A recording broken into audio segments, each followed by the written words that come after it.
네, 여러분들 안녕하세요. 우리 팀의 표준을 담당하고 있는 운전직사회 김현철. 지금부터 파이널 봉투 모의고사 1회차 1번부터 바로 시작해 보시죠. 자, 여러분 반갑습니다. 드디어 우리가 이제 봉투 모의고사에 도달했습니다. 여러분 그동안 고생 많으셨고요. 우리가 이제 뭐 기본 이론도 하고요, 그죠? 300제도 계속 풀어봤으실 테고, 그 다음에 이제 봉투 모의고사로서 이제 최종적인 여러분들 좀 마무리를 좀 도와드릴까 합니다.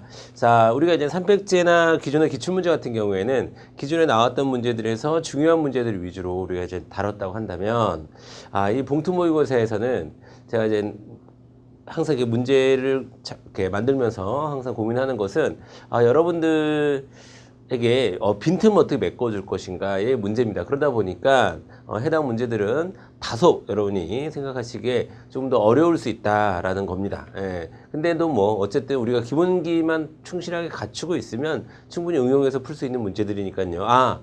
문제가 이렇게도 출제가 되는구나.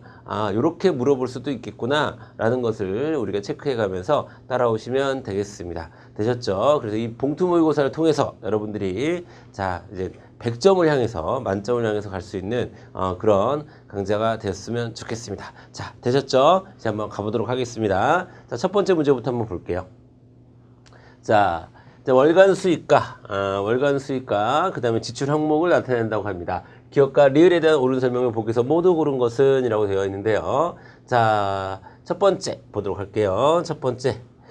자, 여러분, 기업, 주식 배당금은 사업소득에 해당한다라고 얘기했는데 틀렸습니다. 그쵸? 사업소득이 아니라 뭡니까? 주식 배당금은. 그렇죠. 재산소득이라고 합니다. 재산소득.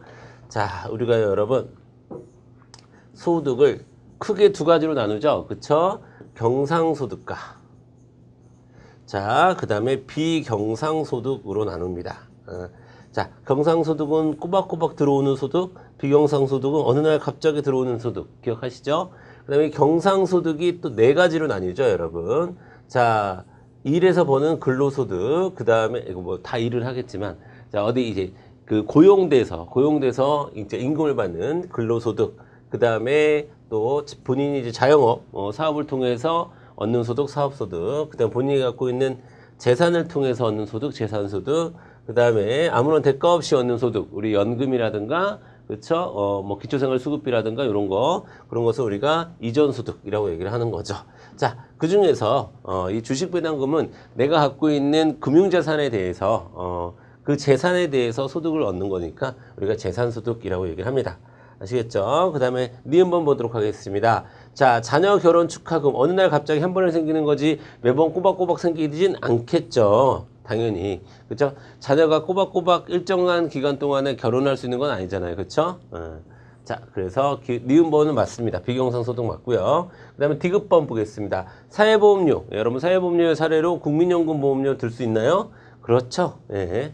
자, 여러분 우리는 이제 사회문화도 공부하니까, 그쵸? 사회보험 하면, 자, 건강보험이랑 같이 내는 노인장기 요양보험, 그 다음에 고용보험, 산재보험, 국민연금, 이렇게 5가지가 있잖아요. 기억하시죠? 자, 그러니까 국민연금 보험료는 당연히 사회보험료라고 얘기할 수 있습니다. 자, 리을번 보겠습니다. 자, 대출이자는 소비지출에 해당한다라고 하는데, 아니죠. 대출이자는 뭐에 해당합니까? 그렇죠. 비소비 지출에 해당합니다. 비소비 지출.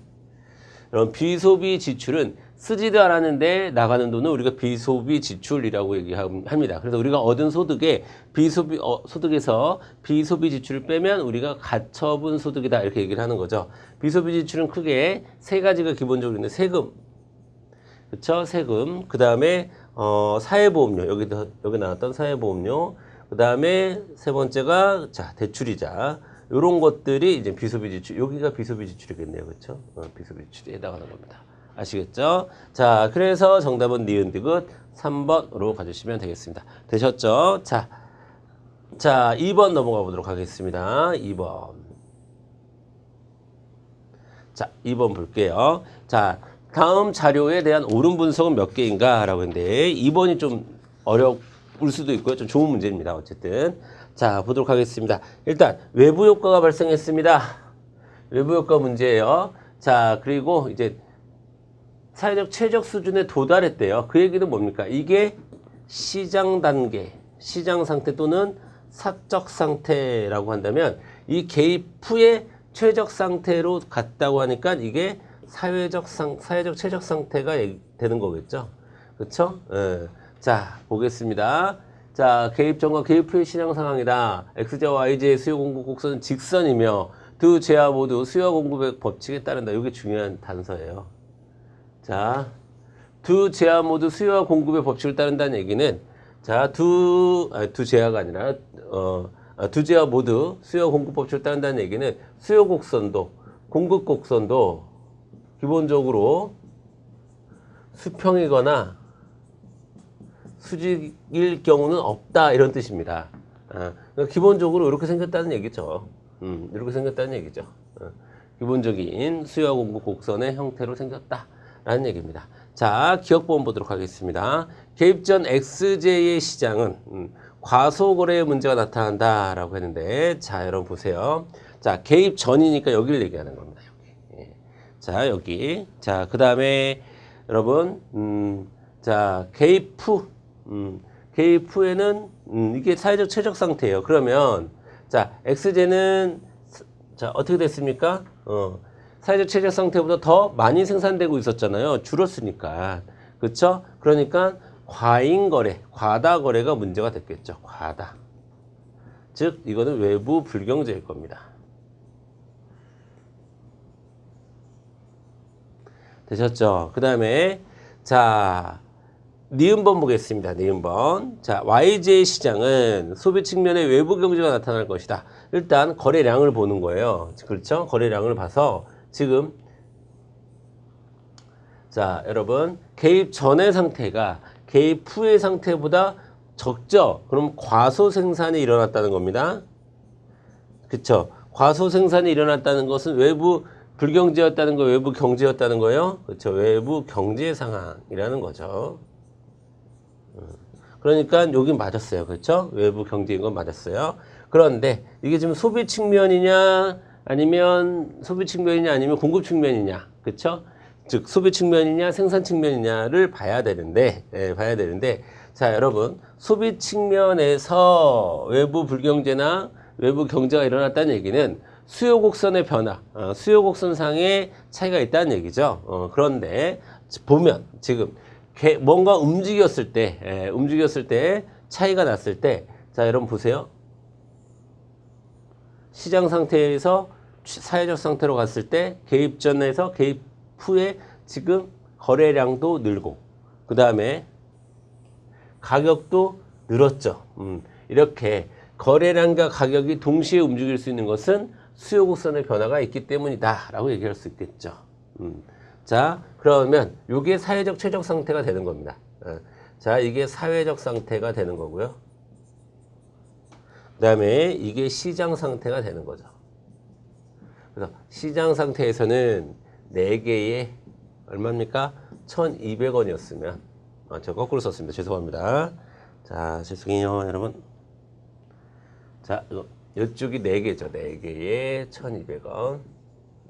근데 사회적 상태에서는 1,600원, 그 다음에 6개 이렇게 되는 거잖아요. 그렇죠? 그러니까 저는 뭐 여러분들이 뭐 이렇게 그래프를 그릴 필요는 전혀 없고요. 그래프는 전혀 없고 가격도 오르고 어떤 변화를 통해서 가격도 오르고 거래량도 오를 수 있는 방법은 수요가 움직이는 방법밖에 없잖아요. 그렇죠? 자, 그래서 수요의 차이, 이 수요 곡선의 차이 때문에 발생하는 외부 경제구나, 외부 효과구나 라는 것을 알아보시고 맞습니다.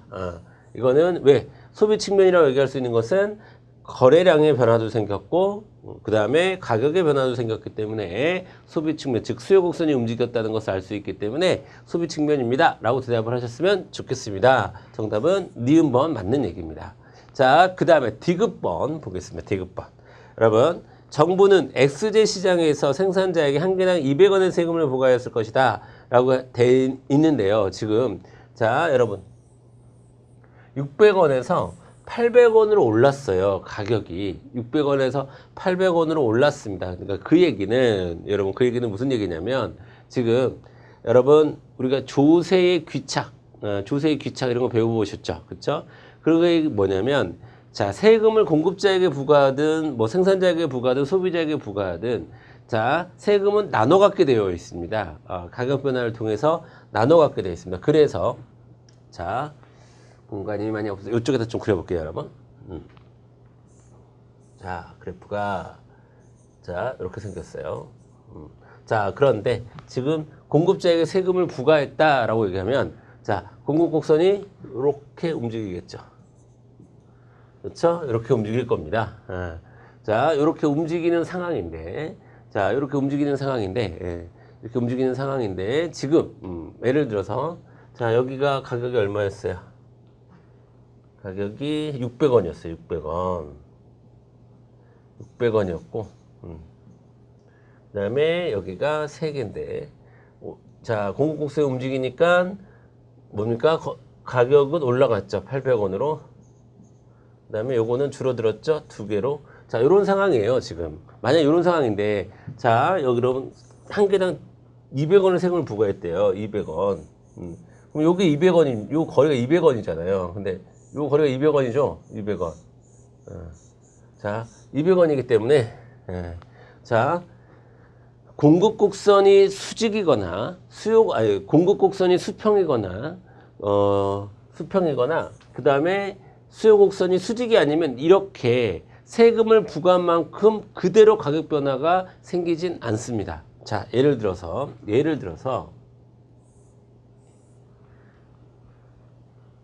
자, 예를 들어서 수요곡선이 이렇게 수직이에요. 그다음에 공급곡선이 이렇게 정상적으로 생겼어. 그러면 자, 세금만큼 갔어. 그러면 요게 200원이니까 가격은 200원만큼 변화할 거예요. 그런데 여기서 지금 수요와 공급의 법칙을 따른다고 했기 때문에 수직이나 수평은 아니란 말입니다. 그러니까 이렇게 200원만큼의 세금을 부과해서 가격 차이가 200원만큼 나는 것. 즉 가격 차이가 난다는 것은 소비자가 모두 부담한다는 것이거든요. 그런 일은 발생하지 않습니다. 아시겠죠? 자, 그래서 디귿번도 틀렸고 정답은 1번으로 가주시면 되겠습니다. 다소 어려운 문제였다라고 볼 수 있고요. 자, 그 다음에 3번 가도록 하겠습니다. 3번은 어렵지 않죠. 3번은 어렵지 않습니다, 여러분. 자, 가와 나는 XJ 수요와 공급의 변화를 나타낸다. 이에 해당하는 원인을 각각 옳게 연결하는 것은 이라고 되어 있는데, 자, 뭡니까? 이거는 뭐 수요 곡선이 오른쪽으로 움직였으니까 수요 증가. 그 다음에 이거 공급 곡선이 왼쪽으로 움직였으니까 공급 감소를 찾아라 라는 얘기입니다. 자, 하나하나 찾아볼까요? 자, 1번부터 보도록 하겠습니다. 자, 소득이 정상제라는 거 주어졌죠. 그래서 정상제인 경우 소득이 증가하면 수요가 증가하죠. 자, 이건 맞았어요. 그 다음에 선호도는 여러분 일단 공급 요인이 아닙니다. 선호도는 수요에 영향을 미치는 요인이에요. 이건 수요가 하락하겠죠.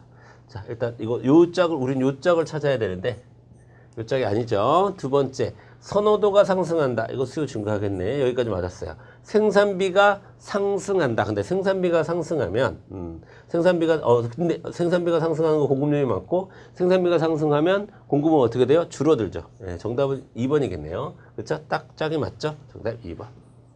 자, 3번 보겠습니다. 소비자의 수가 감소했어. 그 얘기는 우리가 다른 말로 인구수가 감소했다. 이렇게도 얘기를 할 수 있겠죠. 소비자 수가 감소하면 수요는 어떻게 됩니까? 줄어들죠, 당연히.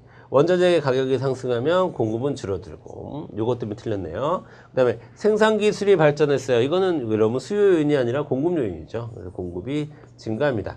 미래의 가격이 상승할 것이라고 예상되면 일단 공급은 묶여놨다가 나중에 팔겠죠. 자, 됐습니다. 요 정도 보시면 되겠고 정답은 2번으로 가주시면 되겠습니다. 4번 보도록 할게요. 자, 4번 보도록 할게요. 자, 4번 보도록 하겠습니다, 여러분. 표는 각국의 명목 GDP와 그 다음에 경제성장률이라고 하는 것은 실질 GDP의 변화를 나타내는 거죠.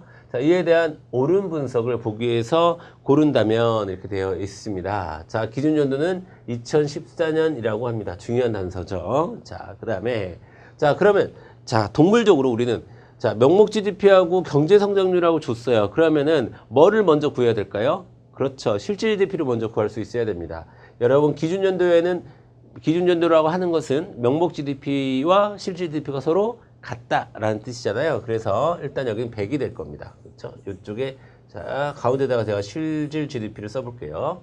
100입니다. 그런데 자, 2015년도에 경제 성장률이 10%니까 자, 실질 GDP는 여기서 10% 상승했다는 얘기죠. 그러니까 110이 될 겁니다. 그렇죠? 그 다음에 2016년도에 경제 성장률이 0이라는 얘기는 자, 실질 GDP의 변화가 없었다는 얘기죠. 그러면 여기는 110이 될 겁니다. 똑같이 여기가 똑같이. 그 다음에 2017년도에도 10% 상승했으니까 110에 10%니까 11만큼 증가했겠죠. 121이 되겠네요. 되셨죠? 자, 그 다음에 이제 선지 보면 되겠습니다. 2014년 이후 실질 GDP는 매년 증가했다라고 했는데 매년 증가하진 않았잖아요. 그렇죠? 여기 이렇게 정체 구간도 있기 때문에 매년이라는 표현을 쓸 수는 없겠죠. 자, 기억번 틀렸습니다. 그 다음에 니은번 보도록 하겠습니다. 자, 명목 GDP와 실질 GDP의 차이는 2016년이 가장 크다라고 했는데 자, 여기는 없고 여기는 얼마입니까? 차이가 10이죠. 10. 여기는 20. 여기는 얼마예요? 여기는 14. 자, 그러니까 언제가 제일 커요? 2016년도가 20으로 가장 크네. 니은번은 맞는 말이네요. 그쵸? 그 다음에 디귿번 2014년과 2016년에는 명목 GDP와 실질 GDP가 동일하다라고 했는데 자, 여기 동일하죠. 근데 2016년도에는 동일하지 않잖아요. 그렇죠? 그래서 디귿번도 2016년은 동일하지 않아요. 디귿번 틀렸습니다. 리을번 볼게요. 2015년의 명목 GDP보다 2015년의 명목 GDP가 얼마입니까? 2015년의 명목 GDP 120이네. 그 다음에 2017년에 실질 GDP가 크다. 2010년 실질 GDP 얼마예요? 121이네. 예, 맞는 말이네요. 그쵸? 예, 맞는 말입니다. 자, 그래서 정답은 니은, 리을 4번으로 가주시면 되겠습니다. 4번. 어떻게 푸시는지 아시겠죠? 일단 실질 GDP를 구하는 게 중요한 겁니다. 딱 보자마자 아, 실질 GDP 구해야 되겠구나. 이렇게 접근을 하셔야 돼요. 자, 그 다음에 5번 문제 가보도록 하겠습니다. 5번. 자, 표는 시장이 개방되기 이전에 각국 수요 공급상에 있는 점들이 일부 나타나는데 개방해서 자유무역을 허용했고 이로 인해 국제시장으로부터 한 개당 3만 원의 무제한 공급되었습니다. 자, 수요 공급 모두 직선형 개방 이후 국내 수요 공급은 어떻게 개방 이후 국내 수요와 공급의 변동은 일어나지 않았다고 합니다. 라고 되어 있습니다. 자, 이런 문제가 나오면요. 여러분 일단 균형부터 빨리 찾아주세요. 국내 시장의 균형부터 빨리 찾아주셔야 되는 겁니다. 되셨죠? 자, 그래프를 제가 여기다 그릴까요? 여기다 그려볼게요. 자, 일단은 국내 시장에서 이제 수요 공급표가 나타났으니까 자, 일단 균형부터 찾아주시오. 균형은 수요량과 공급량이 일치하는 곳의 균형이죠. 자, 그러면 일단은 자, 가격이 얼마입니까? 4만 원에 자, 몇 개가 900개가 거래가 됐을 겁니다. 그렇죠? 그런데 문제에서 주어지기를 3만 원에 들어왔다고 그랬죠. 3만 원. 자, 그러면 3만 원일 때의 공급량부터 보도록 하겠습니다. 3만 원일 때 공급량 800. 자, 이거 800이야. 그 다음에 3만 원일 때의 수요량 보겠습니다. 1000. 이거 1000이에요. 되셨죠? 자, 그럼 1번부터 보도록 하겠습니다. 1번. 자, 개방 이전 XJ 시장 균형 가격은 5만 원이다. 4만 원이죠. 4만 원. 자, 개방 이전, 개방 이후 XJ 수입량은 100개이다 라고 했네요. 여러분, 자, 공급자는 800개밖에 공급 안 하고 수요자는 1000개를 원하니까 몇 개를 수입했겠습니까? 200개를 수입했겠죠. 그쵸? 2번도 틀렸습니다. 3번. 자, 개방 이후에도 국내 소비자의 잉여는 변하지 않았다라고 했는데 아니죠. 국내 소비자 잉여는 잘 보세요. 처음에는 얼마나 냈어요? 개방 이전에는 요 삼각형입니다. 요 삼각형. 자, 개방 이후에는 소비자 잉여가 요 삼각형이에요. 요 삼각형. 자, 여러분 엄청 커졌죠? 엄청 커졌습니다. 자, 변했다, 증가했다, 커졌다. 그 다음에 4번 보겠습니다. 개방 이후 국내 생산자의 공급량이 100개가 증가해도 X제는 수입된다. 그쵸? 총 200개를 수입해야 되는 거니까 100개가 증가해도 100개가 수입되겠죠. 정답은 4번으로 가주시면 되겠습니다. 되셨죠? 이런 문제는 이렇게 관세 문제는 풀어주셔야 합니다. 그 다음에 6번 갈까요? 6번. 자, 6번. 사회문화로 넘어오네요. 그쵸? 6번 사회문화 문제입니다. 볼게요. 연구자 갑은 다문화 수용성에 이중 언어 교육이 미치는 영향. 이렇게 되겠네. 그럼 이게 독립변수, 이게 종속변수가 되겠네요. 자, 그 다음에 연구를 수행했습니다. A지역 남자고등학교에서 이중 언어 교육을 받은 자, 학생과 그렇지 않은 학생을 500명씩 무작위로 추출했습니다. 그리고 문화개방성, 교령대 의지 정도를 지수화하여 설문조사를 했네. 질문지법을 사용했네요. 자, 그 다음에 분석 결과 이중 언어 교육을 받을수록 다문화 수용성이 높다는 유의미한 결과가 나타났습니다. 기억번 볼게요. 거꾸로 됐죠. 자, 기억이 종속변수이고요. 니은이 독립변수이겠습니다. 그 다음에 두 번째. 자, 질문지법을 사용했다는 것은 무슨 연구라는 거예요? 양적 연구라는 거죠. 틀렸네요. 그 다음에 3번 보겠습니다. 리을에 대한 연구 결과. 그쵸? 요 리을은 근데 여러분 무슨 조사예요? 전수조사입니까? 표본조사입니까? 표본조사죠. 지금 A지역 지금 우리는 청소년 전체에 대해서 알고 싶은데 표본으로 A지역 남자고등학교 학생들 500명씩 뽑은 것 뿐입니다. 그래서 자, 연구 결과를 모집단. 여기서 모집단은 뭐예요? 그냥 청소년입니다. 청소년. 그쵸? 표본은 A지역 남자고등학교 500명씩. 이게 표본이 되는 거고요. 그렇기 때문에 일반화할 수는 없습니다. 일반화할 수는 없어요. 자, 전수조사일 때나 일반화가 가능할 겁니다. 아시겠죠? 그 다음에 4번 보겠습니다. 자, 문화개방성과 교류행동의 의지 정도를 여러분, 문화개방성, 교류행동의 의지, 이런 것들은 다소 추상적이고 개념적이고, 그쵸? 그런 개념들이잖아요.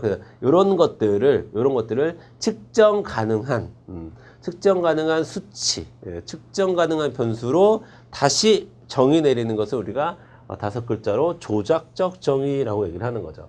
근데 지금 여기 문화 개방성과 교류행동 의지정도 어떻게 했대요? 지수화했대요. 지수화했다는 얘기는 수치화했다는 얘기입니다. 수치화했다는 것은 이제 측정이 가능할까요? 불가능할까요? 측정이 불가능한 상태에 있는 것을, 그런 개념을 측정이 가능한 상태로 변화시키는 것을 조작적 정의라고 하는 거니까 정답은 4번 되겠습니다. 되셨죠? 자, 6번의 정답 4번 되셨고요. 그 다음에 7번 보도록 하겠습니다. 7번 일탈 이론에 대한 문제네요. 자, 가와 다에 대한 설명으로 옳은 것은 자, 낙인, 아노미, 차별적 교제 중에 하나래요. 자, 목표라는 문화적 압력은 계층을 구분하지 않고 무차별적으로 영향력을 행사한다. 그러나 목표 달성을 위한 기회는 계층별로 차등화되어 있다. 목표, 기회.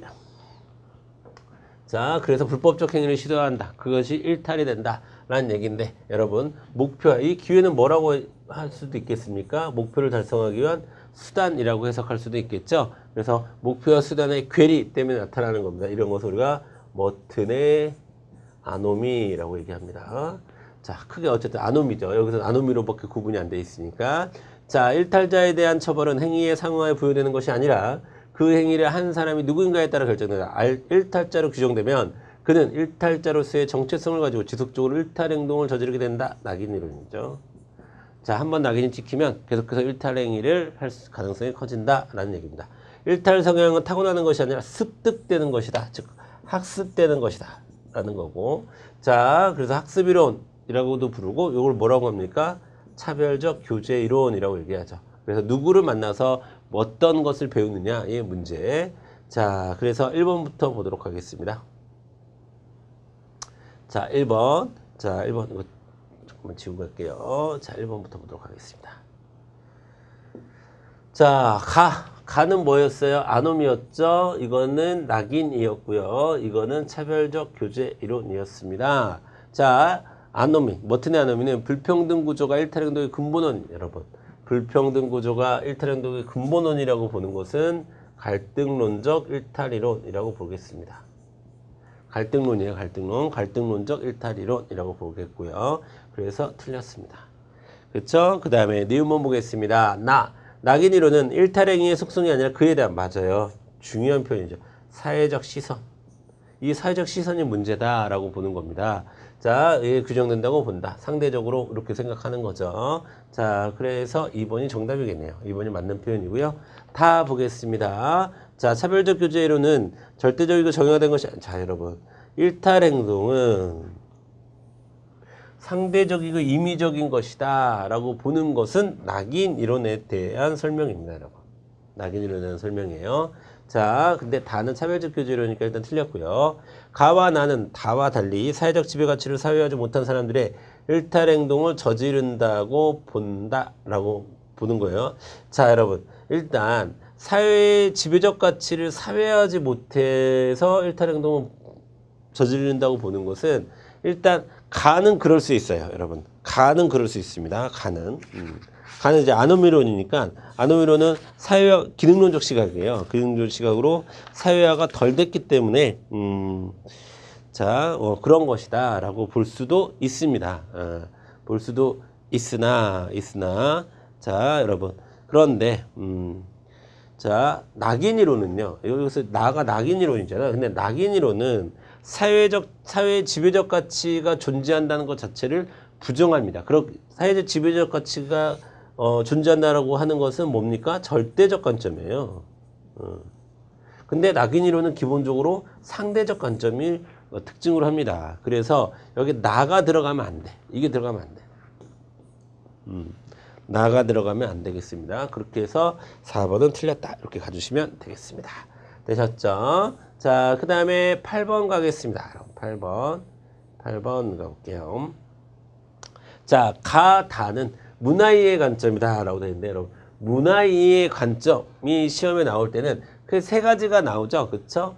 총체론적 관점, 그쵸? 그 다음에 상대론적 관점, 비교론적 관점. 이렇게 세 가지가 문화이의 올바른 관점으로 우리에게 소개되는 것입니다. 자, 보도록 하겠습니다. 자, 벌레를 섭취하는 땡땡족의 자, 그들의 문화를 자연환경, 관습, 정치제도와 연결해서 상호 연관성을 찾는 거, 자, 이런 게 바로 총체론적 관점이 되겠습니다. 그 다음에 해당 사회 문화적 등 그 사회의 맥락 이런 거 나오면 다 상대론적 관점이 되겠습니다. 자, 총체론적 관점, 상대 비교론적 관점 안 나왔네요. 일단 기억본 보겠습니다. 총체론적 관점은 자, 총체론적 관점은 편협하고 왜곡된 이해를 방지하는 데 기여합니다. 맞아요. 그래서 총체론적 관점이 필요하다라는 겁니다. 그 다음에 상대론적 관점, 해당 문화를 향유하는 사회 구성원의 입장에서 문화의 의미를 파악하는 데 초점을 둔다. 맞아요. 이게 상대론적 관점에 대한 설명이 되겠습니다. 그 다음에 디귿번 볼게요. 나의 관점, 상대론적 관점은 총체론적 관점과 달리 문화를 평가 대상으로 보지 않는 게 상대론적 관점입니다. 어떤 절대적 기준을 가지고 하는 것이 아니라 그 사회 맥락에서 이해하려고 노력하는 것이 상대론적 관점이기 때문에 자, 평가의 대상으로 인식하지 않는다라고 봐야 됩니다. 틀렸네요. 틀렸어요. 틀렸어. 틀렸습니다. 틀렸어요. 자, 그 다음에 디귿 리을번. 가나 관점은 모두 문화 간 비교를 통해 자기 문화를 여러분 보세요. 자, 문화 간 비교를 통해 자기 문화를 객관적으로 이해하는 게 바로 비교론적 관점이고, 비교론적 관점이 위에서 소개되고 있지 않습니다. 그래서 네, 1번 틀렸고요. 아시겠죠? 이렇게 접근을 해 주셔야 되는 거고요. 자, 이제 좀 속도를 내서요. 9번 넘어가 보도록 하겠습니다. 9번. 자, 볼게요. 자, 다음 자료에 대한 설명으로 옳지 않은 것은 이라고 되어 있습니다. 자, 공무원이었던 갑은 퇴직 후 귀향했습니다. 평소 운동을 좋아했고, 자, 게이트볼 동호회를 만들었어요. 자, 쭉쭉 가고 있는데, 딱 보니까, 지금 게이트볼 동호회 뭡니까? 자발적 결사체죠. 자, 그 다음에 6개월간 농촌진흥청 국가조직이잖아요. 국가행정조직으로서. 이런 거는 사회문화적으로 얘기하면 공식조직이라고 얘기할 수 있겠죠. 그 다음에 디귿번 시민단체도 공식조직입니다. 하지만 공식조직이면서 자발적 결사체이기도 하죠. 자, 1번 보겠습니다. 니은은 과업 달성을 목적으로 하는 사회 조직이다 라고 했는데 맞습니다. 공식 조직은 과업 달성을 목적으로 해요. 과업 달성을 목적으로 합니다. 그러니까 이거 맞는 말이고요. 그쵸? 그 다음에 여러분 자, 2번 보겠습니다. 기억. 게이트블 동호회는 1차 집단과 2차 집단의 구분이 모호하다. 맞습니다. 자발적 결사체의 특징이죠. 자발적 결사체는 2차적인 관계가 원래가 주를 이루고 있는데 그것보다는 1차적 관계를 좀 더 추구하기 위해서 만드는 것이기 때문에 1차 집단과 2차 집단의 성격이 이제 모호하다라고 얘기할 수 있습니다. 자, 되셨죠? 자, 그 다음에 자, 3번 보겠습니다. 자, 가에는 질문란에 자발적 결사체에 해당하는가? 라고 물어보면 자, 요 질문 들어갈 수 있겠죠. 그렇죠? 기억도 자발적 결사체고 디귿 들어갈 수가 자, 볼게요. 자, 니은이 어디 갔어? 농촌진흥청. 죄송합니다. 여기네, 여기. 그렇죠? 자, 여러분 죄송합니다. 가자리라고 했죠. 가자리에 자발적 결사체에 해당하는가? 자, 그러니까 게이트블 동호회는 네라고 대답할 수 있어야 되고 시민단체도 네라고 대답할 수 있어야 됩니다. 공식 조직은 대답하면 안 되죠. 그러니까 이런 질문 들어갈 수 있습니다. 자, 그 다음에 4번 보겠습니다. 나 자리에는 공식 조직 내의 구성원을 전제로 형성되는가? 라고 하는 건데 자, 그러면 기억과 니은이 예라고 대답한대요. 자, 여러분 보세요. 공식 조직 내의 구성원을 전제로 형성이 되는 것을 우리가 뭐라고 하는 겁니까? 공식 조직 내에 위치한 자발적 결사체를 우리가 뭐라고 해요? 비공식 조직이라고 얘기하잖아요. 자, 그래서 비공식 조직은 없어요. 비공식 조직은 없습니다. 지금 게이트블 동호회도 어디 공식 조직 소속이란 말도 없고, 그렇죠? 그 다음에 자, 시민단체 같은 경우에도 자발적 결사체이긴 하지만 비공식 조직은 아니에요. 어디 공식 조직 내부에 위치한 게 아니기 때문에 다 아니요라고 대답해야 되겠네. 다 아니요 이렇게 대답해야 되는데 그런 지금 대답이 아니기 때문에 자, 나 자리에는 이런 질문이 들어갈 수 없게 되는 거죠. 정답은 4번으로 가주시면 되겠습니다, 여러분. 되셨죠? 자, 그 다음에 자, 10번 가보도록 하겠습니다. 10번.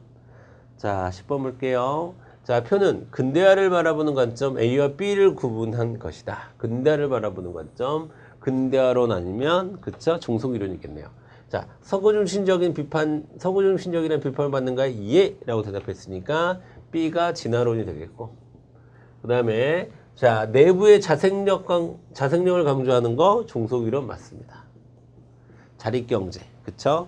자, 그래서 1번부터 보도록 하겠습니다. 자, 1번. 자, A는 종속이론은 B와 달리 진화론의 관점을 전제하고 있는 것은 근대화론에 해당하는 거죠. 제가 여러분 진화론이라고 잘못 말씀드렸네요. 죄송합니다. 자, 제가 좀 급하게 하는 바람에 자, 어쨌든 요거는 뭡니까? 진화론이 아니라 자, 진화론이 아니라 뭐라고 해야 돼요, 여러분? 진화론이 아니라 근대화론이라고 얘기해야 되죠. 근대화를 바라보는 관점, 근대화론과 종속이론이 있는데 자, B는 근대화론이죠. 그러면 진화론의 관점을 전제하고 있는 것은 뭡니까? A가 아니라 B죠. B 근대화론에 대한 설명이 되겠습니다. 자, 2번 보도록 할게요.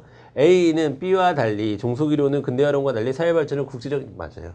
힘의 관계 속에서 조망하는 것은 여러분 종속이론의 특징입니다. 그래서 정답은 2번. 3번. 종속이론은 근대화론과 달리 아시아 신흥공업국의 경제발전을 설명하기 용이한 것은 B. 근대화론이죠. 그 다음에 제3세계를 미발전의 상태가 아니라 저발전의 상태로 보는 것은 종속이론이죠. 그래서 그쵸 여러분 그래서 지금 종속이론은 뭐를 강조해요? 선진국의 착취로 인한 저발전 상태임을 강조하는 거고 근대화 이론은 아직 서구 사회를 따라가지 못했기 때문에 아직 발전하지 못한 것이다 라고 보는 미발전을 주장하죠. 그래서 자, 종속이론은 그리고 또 종속이론은 어디를 주로 설명하는 겁니까? 중남미를 주로 설명하죠. 그 다음에 이 근대화론은 아시아 신흥공업국의 경제발전을 주로 설명할 때 사용되는 이론이다. 이렇게 여러분이 구분해 주시면 되겠습니다. 정답은 2번으로 가주시면 되겠고요. 자, 되셨죠, 여러분? 자, 그 다음에 11번 가보도록 하겠습니다, 여러분. 11번. 자, 다음 사건에서 쟁점이 될 것으로 예측이 되는 것은 이라고 되어 있는데요. 자, 이거 뭡니까? 의료사고가 났네. 그치? 의료사고가 났습니다. 그래서 결국 오른쪽 눈을 실명을 했답니다. 아이고. 자, 1번 보겠습니다. 자, 이거는 뭐예요, 여러분? 불법행위에 대한 얘기인데, 불법행위는 우리가 일반 불법행위와 특수불법행위로 나누잖아요. 그죠? 주로 문제는 어디서 나옵니까? 우리가 기출문제를 분석해보면. 여기서 나오는데, 이 문제는 특이하게 일반 불법행위를 물어본 겁니다. 일반 불법행위가 성립이 되기 위해서는 고의과실이 반드시 있어야 돼요. 자, 그래서, 자, 을에게 지금 과실이 있는지 없는지를 따져야 됩니다. 이 일반 불법행위가 성립하려는 것을 보려면. 자, 그래서 정답은 1번으로 가실 수 있습니다. 어렵지 않은 문제예요. 나머지, 관리 능력, 책임 능력, 그 다음에 비난 가능성, 이거는 우리가, 일반 불법행위가 성립하는지 안 하는지를 따질 때 별로 중요한 문제는 아닙니다. 아시겠죠? 정답은 1번으로 가주시면 돼요. 어렵지 않았고요. 자, 그 다음에 12번 가보도록 하겠습니다. 자, 12번. 자, 구속된 사람이 석방될 수 있는 세 가지 경우래요. 자, 가는 뭡니까? 뭐 무죄 판결을 받으면 집에 가야죠. 자, 그 다음에 나 뭡니까? 자, 이런 걸 뭐라고 합니까, 여러분? 이런 거를 우리가 구속적부 심사라고 얘기를 하죠. 자, 구속적부 심사라고 얘기합니다. 그렇죠? 구속적부 심사라고 얘기하죠. 자, 구속적부 심사라고 얘기해요. 자, 구속적부 심사를 통해서도 집에 갈 수 있습니다. 그렇죠? 자, 그 다음에 자, 4번, 디귿번, 다 보겠습니다. 다. 재판을 받는 도중에. 자, 이건 뭡니까? 보석이죠, 보석. 자, 그러니까 여러분, 키워드는 뭐냐면 여기입니다. 자, 재판을 받기 전에 받을 수 있는, 재판을 받기 전이니까 피의자 신분에서, 집에 갈 수 있는 게 구속적부 심사가 있고요. 그 다음에 재판을 받는 도중이라고 그랬으니까 이미 재판으로 넘어간 거죠. 이미 기소가 된 거죠. 그렇죠? 기소 후니까 이거를 우리가 피고인이라고 얘기하죠. 피고인 상태에서 집에 갈 수 있는 건 보석밖에 없는 거죠. 자, 1번부터 보도록 하겠습니다. 자, 가의 경우 구속된 사람은 국가로 상대로 자, 손해배상을 청구할 수 있다라고 했는데 요 손해배상이라는 표현이 틀렸어요. 여러분, 손해배상, 뭔가 우리가 배상한다라고 얘기할 때는 위법한 행위에 대해서 배상하는 겁니다. 아시겠죠? 그런데 지금 구속을 시키고 재판을 한 거는 적법한 형사 절차잖아요. 했는데 봤더니 재판에서 따져봤더니 죄가 없네. 근데 그게 뭔가 우리 국가가 잘못한 건 아니잖아요. 그렇죠? 자, 그렇기 때문에 이럴 때는 보상이라는 걸 해줘야 되지 배상이라는 걸 해주는 건 아닙니다. 더 정확하게 얘기하면 이럴 때 뭘 해줘야 되냐면 이럴 때 해주는 건 우리가 형사 배상 청구가 아니라 형사 보상을 해줘야 돼요. 형사 보상. 아시겠죠? 형사 보상이라는 것을 해줘야 됩니다. 자, 1번 틀렸고 2번 보겠습니다. 나의 구속된 사람을 우리가 피의자라고 부르고 다의 구속된 사람을 우리가 피고인으로 부른다. 오케이. 정답 2번. 3번. 가다는 판사. 자, 아니죠. 자, 모두 판사입니다. 모두. 자, 무죄 선고도 판사가 내리는 거고요. 구속적부 심사도 판사가 하는 거고 보석 여부 판단하는 것도 판사가 하는 겁니다. 자, 그 다음에 4번. 형사소송 과정에서 가와 다 모두 나타날 경우 가나다의 순서로 이루어진다. 자, 여러분 순서를 굳이 따지면 나가 일단 먼저 가능성이 있겠죠. 나가 가능성이 있을 겁니다. 자, 이건 피의자 신분이니까요. 그 다음에는 그 다음엔 요 순서입니다. 나, 다, 가 순서가 되겠죠. 그렇죠? 자, 그래서 12번의 정답은 2번으로 가주시면 되겠습니다. 되셨죠, 여러분? 자, 그 다음에 13번 가겠습니다. 여러분, 13번. 자, 아이고, 등기부등본이 나왔네요. 그쵸? 등기부등본이 나왔습니다. 자, 등기부등본이 나왔고, 볼게요. 1번부터 보도록 하겠습니다. 등기부등본은 부동산 소유자의 동의하에 누구나 발급받을 수 있다라고 했는데, 자, 일단 등기부등본 누구나 발급받을 수 있는 거 맞아요. 그렇죠? 하지만 이거 틀렸습니다. 왜 틀렸어요? 요거 때문에 틀렸죠. 부동산 소유자의 동의가 없어도 받을 수 있습니다. 그래서 우리가 등기부 공시의 원칙이라고 얘기하죠.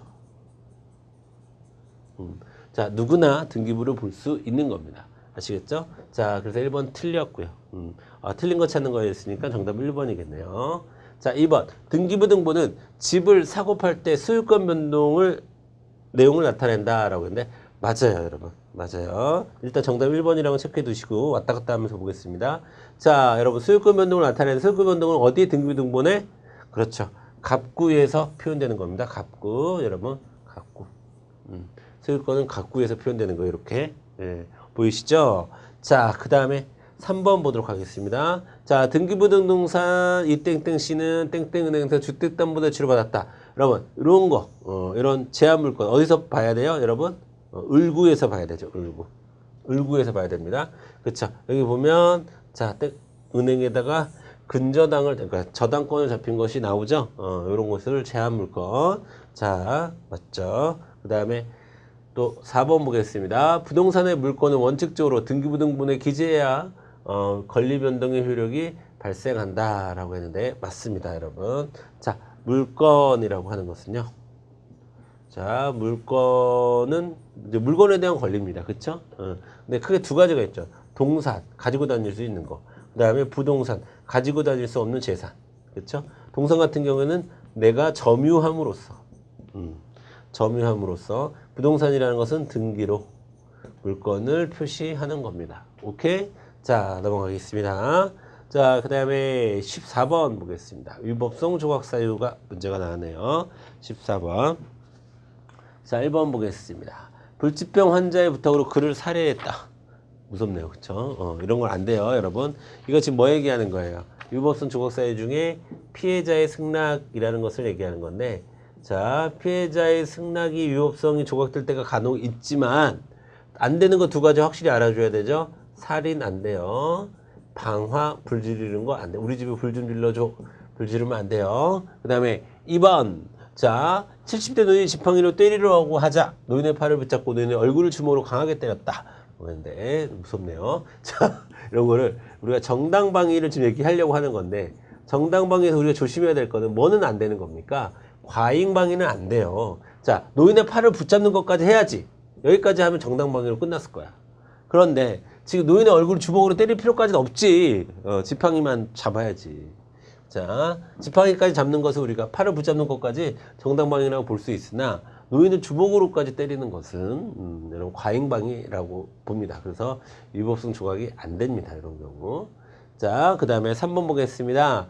소방공무원이 인명피해가 우려되는 화재 현장을 진입하기 위해서 예, 맞아요. 이런 걸 여러분 조금 이게 행정법상 어려운 말로 뭐라고 하냐면 즉시 강제라고 해요. 그러니까 이것은 뭐냐면 법적으로 정해져 있는 겁니다. 이렇게 법적으로 정해져 있는 자기 일을 수행하는 과정에서 발생하는 거. 이런 걸 뭐라고 합니까? 우리가 정당행위라고 얘기하죠. 자, 이런 걸 위법성 조각되죠. 정답 3번 되겠습니다. 4번. 자, 자신의 가게에서 귀금속을 훔쳐 달아난 사람은 이거는 걸 우리가 뭐라고 해요? 자, 자구행위라고 얘기하죠. 자구행위. 그런데 이것도 뭐는 안 돼? 과잉 안 돼. 자, 여기서 자신의 가게에서 귀금속을 훔쳐 달아난 사람을 뒤쫓아가서 제압한 뒤 귀금속을 되찾고 여기까지만 하면 되죠. 여기까지는 자구행위로서 인정을 해줍니다. 즉 여기까지는 위법성이 조각된다라는 얘기예요. 하지만 폭행하면 안 되지. 여기서 또 왜 폭행은 또 왜 해? 과잉입니다. 아시겠죠? 그래서 정당방위하고 자구행위 같은 경우에는 특히 정당방위 같은 경우에는 과잉 여부에 대한 판단을 꼭 같이 여러분이 고려를 해 주셔야 되는 겁니다. 자, 그 다음에 15번 가겠습니다. 자, 제시문의 사례에 대한 법적 판단으로 가장 옳은 것은 이라고 되어 있는데요. 일단 만 13세네요. 그쵸? 장난을 치던 밀치고 도망가는 을에게 돌을 던져서 전치 우주에 상해를 입혔어요. 자, 갑의 부모는 아이들이 잘못한 이름으로 을의 부모에게 사과하고 치료비를 부담하라고 하였는데 을의 부모는 많은 돈을 요구하면서 이를 지급하지 않으면 형사 고소하겠다고 좀 하는 상황입니다. 자, 1번 보겠습니다. 1번. 갑의 부분은 어떠한 책임도 질 필요가 없다. 아니죠. 지금 전체 5주에 상해를 입었는데. 일단 민사상 책임 져야 되고요. 그 다음에 형사적으로도 보호처분 받을 수 있습니다. 지금 촉법소년에 해당하기 때문에 보호처분까지 받을 수 있어요. 형사적으로도. 자, 어떠한 책임도 질 필요가 없는 건 아니에요. 자, 2번 보겠습니다. 자, 갑은 형사 미성년자이기 때문에 형사처벌을 받지 않는다라고 해서 정답은 2번입니다, 여러분. 자, 제가 여기에는 이 보호처분은 형사처벌은 아니에요. 형사처벌은 안 받습니다. 형사 미성년자, 즉 만 14세 미만이기 때문에 형사 미성년자이기 때문에 일단 형사상 처벌은 받지 않는다. 갑의 부모 말고 갑에게는 형사처벌은 받지 않는다라고 얘기할 수 있습니다. 아시겠죠? 그리고 물론 갑의 부모도 형사처벌은 안 받아요. 그렇죠? 형사처벌을 대신 받아주거나 그러진 않습니다. 자, 그 다음에 3번 보겠습니다. 의뢰 부모가 형사고소하면 갑은 형법상 폭행죄로 형법상 폭행죄로 처벌받진 않습니다. 아시겠죠? 자, 그 다음에 틀렸어요. 그 다음에 4번 갑이 형사처벌을 면하는 방법은 의뢰 부모의 요구를 받아들이는 것뿐이다 라고 했는데 그렇죠. 형사처벌 안 받는다니까 갑 자체는. 자, 그래서 맞는 말은 여러분 2번밖에 없겠네요. 그렇죠? 2번밖에 없겠습니다. 일단 여기서의 갑은 촉법소년에 해당하는 거예요. 촉법소년. 갑은 촉법소년에 해당한다. 이것도 알아두시고. 촉법소년의 경우는 형사처벌 혹은 형벌을 받지는 않고 보호처분을 받는 경우가 많다. 자, 요걸 이렇게 정리를 해주시면 되겠습니다. 그 다음에 16번 가도록 할게요. 자, 호주제 폐지가 문제가 나왔네요. 그쵸? 호주제 폐지. 자, 정치과정 중 미줄진 기업관리 의뢰에 대한 설명을 옳은 것은, 자, 헌법재판소에서는 헌법 불합치 결정을 내렸다고 하네요. 여성단체는 개인의 존엄성을 주장했고, 그다음에 국회에서는 민법 개정안을 의결했고요. 그다음에 정부 이렇게 됐습니다. 자, 1번부터 보도록 할게요. 헌법 불합치 결정에 불복하여 대법원에 선고할 수 있다. 아니죠. 말도 안 되는 소리죠. 여러분, 대법원이 헌법재판소 상위기관입니까? 아니죠. 헌법재판소와 대법원은 별도의 조직입니다. 자, 대법원에서 나온 결과를 헌재로 갈 수도 없고요. 헌재에서 나온 결과를 대법원으로 갈 수도 없습니다. 자, 그 다음에 2번 보겠습니다. 개인의 존엄성은 현대복지국가에 와서야 보장된 것이다. 이것도 틀렸습니다. 여러분, 개인의 존엄성. 자, 다시 얘기해서 인간의 존엄성. 자, 이런 걸 우리가 민주주의 이념이라고 하잖아요. 자유, 평등. 자, 이런 것들은 언제? 근대의 산물입니다. 근대.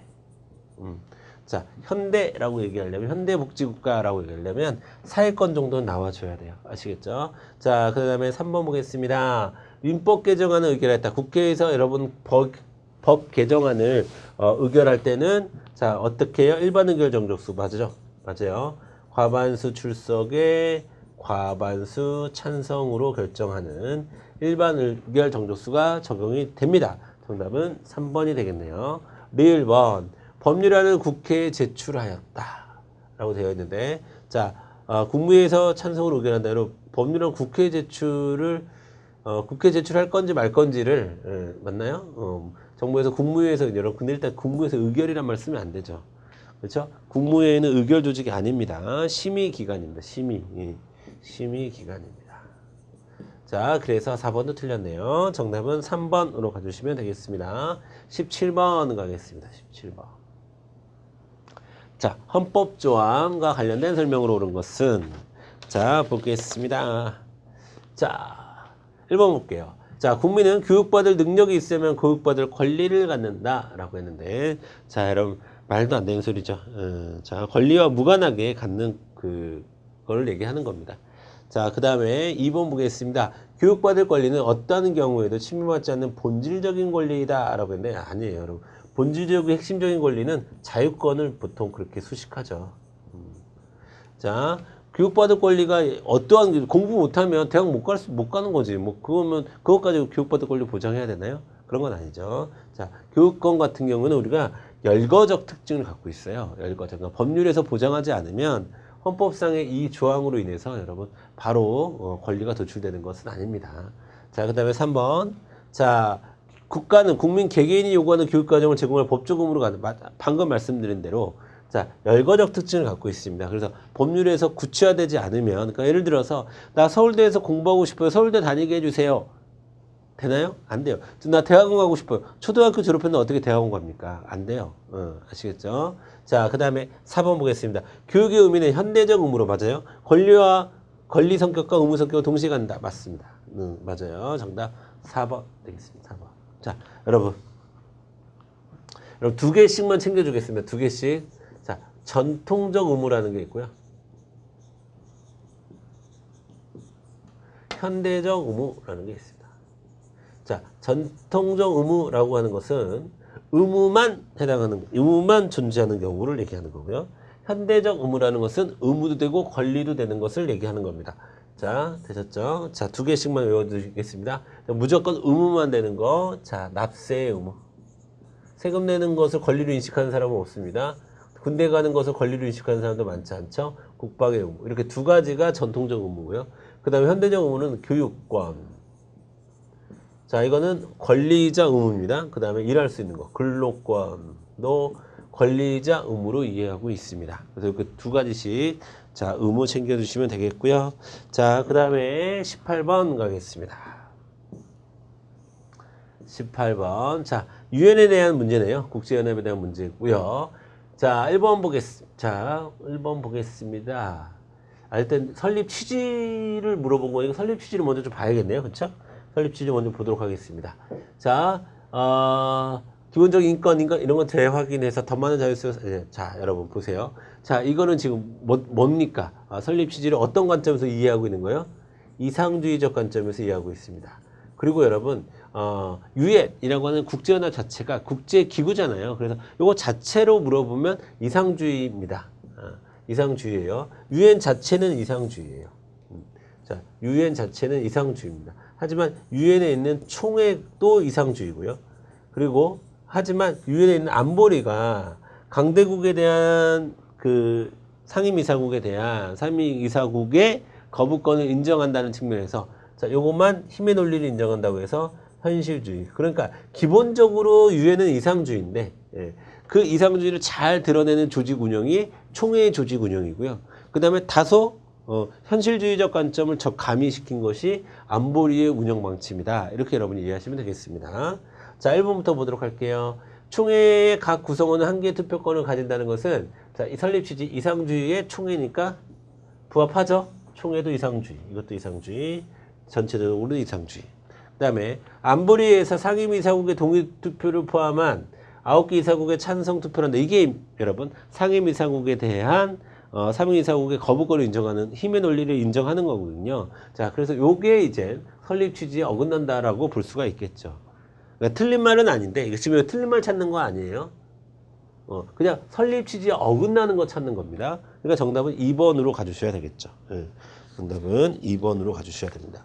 그 다음에 자, 모든 사람의 인권, 기본적 자유 뭐 이런 거 보장하는 거. 자, 이런 거 당연히 이상주의적 관점이죠. 그 다음에 이런 것들도 이상주의적 관점이고요. 답은 2번이 되겠습니다. 자, 그 다음에 19번 가겠습니다. 자, A국의 갈등 상황에 대한 전망을 물어보고 있네요. 자, 이거는 뭐 거의 표 볼 수 있어요? 뭐 이런 얘기 하는 겁니다. 그쵸? 보수와 혁신의 세력 간의 갈등이 가장 심각해질 것이라고 보고 있습니까? 자, 여러분 보세요. 이거는 한 20 될 거고, 이거는 한 30 될 거고, 이건 한 40 될 거고, 이거 35 될 겁니다. 그럼 세대 간 갈등을 가장 크게 보네요. 그쵸? 세대 간 갈등을 가장 크게 보는 겁니다. 그래서 틀렸죠. 그 다음에 2번 보겠습니다. 세대 간 갈등이 지역 갈등보다 더 크죠. 지역 갈등이 어디 있어요? 그럼 여기 이게 지역 갈등이잖아요. 그러면 40이니까 푸고 있죠. 정답은 2번이겠네요. 자, 그 다음에 3번. 자, 계층 갈등. 자, 계층 간 갈등의 불평등이 더 심화될 것이라고 보고 있다라고 했는데, 여러분 계층 간 갈등 경우에는 20인데 이게 몇이에요?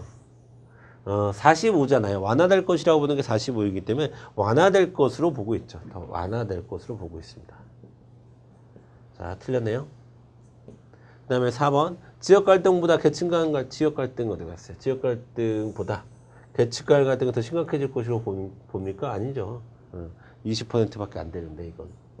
자, 그래서 정답은 2번. 이거 그냥 표 잘 읽을 수 있으세요? 뭐 이런 문제입니다. 아시겠죠? 여러분 쫄지 마세요. 이런 문제.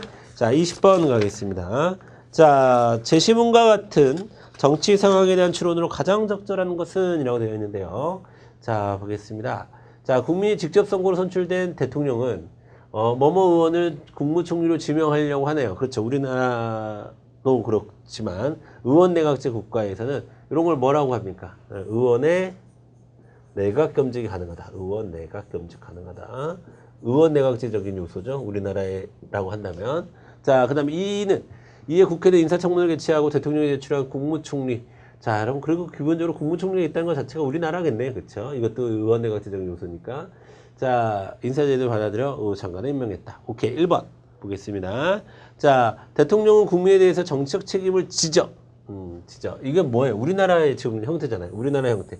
우리나라는 뭡니까? 기본적인 대통령제, 그 다음에 의원 내각제적인 일부 요소가 이렇게 들어와 있는 형국이죠. 기본적으로 대통령제입니다. 대통령제에서 대통령은 국민에 대해서 정책 책임을 집니다. 정책 책임이라고 하는 것은 자기를 뽑아준, 자기를 구성해준 사람들에게 지는 거예요. 2번 보겠습니다. 대통령은 자, 국회 다수당의 추천에 따라 국무총리를 지명한다. 아닙니다. 자기가 그냥 지명하는 거예요. 자, 자기가 그냥 임명하는 겁니다. 자, 이런 거는 의원내각제 국가에서나 가능한 일이죠. 3번, 의원내각제적인 요소를 가진 대통령제에서 나타나는 현상이다. 라고 했네요. 맞습니다. 정답은 3번, 우리나라와 같죠. 우리나라. 자, 우리나라도 의원내각제적인 요소를 가진 자, 대통령제입니다. 4번. 국무총리는 국회의 동의를 얻어 대통령에게 장관의 임명을 자, 국무총리는 대통령의 장관 임명을 제청할 수 있습니다. 근데 국회 동의를 받을 필요는 없어요. 자, 국무총리를 임명할 때 대통령이 국회의 동의를 받을 필요는 있죠. 근데 이거는 약간 좀 애매하게 얘기했는데, 자, 국무총리가 장관 임명을 제청하는데 국회의 동의까지 받을 필요는 없다. 이렇게 정리하시면 되겠고, 정답은 3번으로 가주시면 되겠습니다. 자, 여러분 이렇게 해서 우리가 20문제 같이 풀어봤는데요. 또 이제 또 2회차, 3회차 계속 여러분 따라와서 빈틈을 한번 저와 같이 메꿔보시도록 하겠습니다. 네, 다음 시간에 또 뵙도록 하겠습니다. 수고하셨습니다.